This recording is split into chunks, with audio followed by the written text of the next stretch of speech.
शिव महापुराण कर शमी का वृक्ष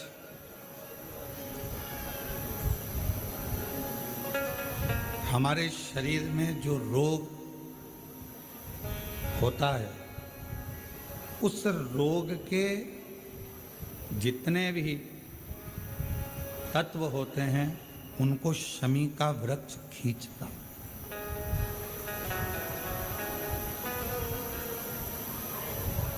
कल एक बहन ने प्रश्न किया कि गुरुजी आपने कहा कि शमी का जो वृक्ष होता है वो बड़ा हो जाता है, बड़ा होने के बाद उसको घर में नहीं रखते, छोटा पौधा, छोटा सा पौधा घर में रख सकते और वो छोटा सा जो पौधा है उसको तो हम घर में रख सकते हैं, पर वृक्ष शमी का वृक्ष जितना बड़ा होता चले जाता है तो उसको घर से अपन रखते नहीं, उसको फिर कहीं बगीचे में या कहीं एकांत में या जहाँ उसकी ज़रूरत है वहाँ उसको लगा दिया जाता है। गणेश पुराण में एक बात आती है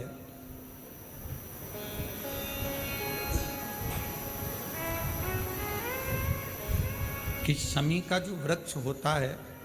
वो रोग को खींच लेता, बीमारी को खींचता, तकलीफों को खींचता, दुख को खींचता, शरीर के रोगों को वो खींच लेता। तो शिव महापुराण की कथा में और गणेश पुराण की कथा से एक बात सीखने को मिलती है कि पौधा छोटा रहेगा तो आप उसका पूजन भी कर सकोगे, पत्ते भी ले सकोगे, शिवजी पे भी समर्पित कर सकोगे। और घर के अंदर यदि कोई तकलीफ में है, कष्ट में है, तो उसके दुख को भी वो खींच ले, उसके कष्ट को भी वो खींच ले,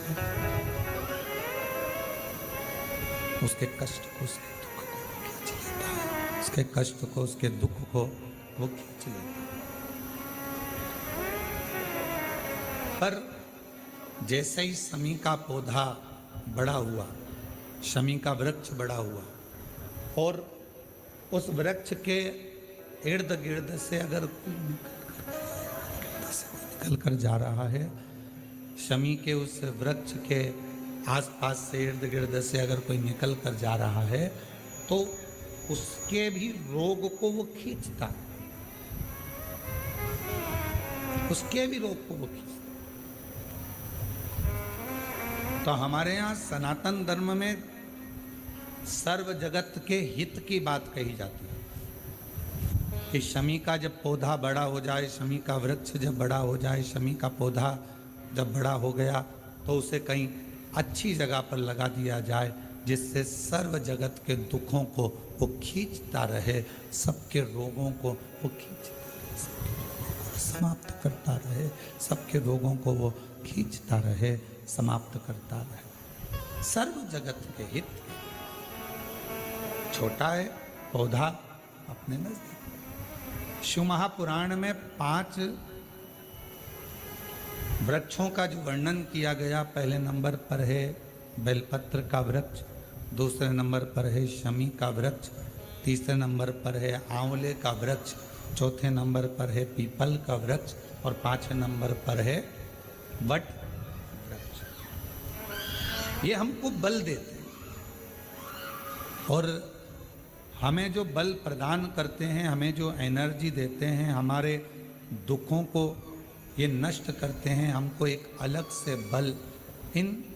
पौधों से, इन वृक्षों से प्राप्त होता है, हमें प्राप्त होता है। और वो जो बल है,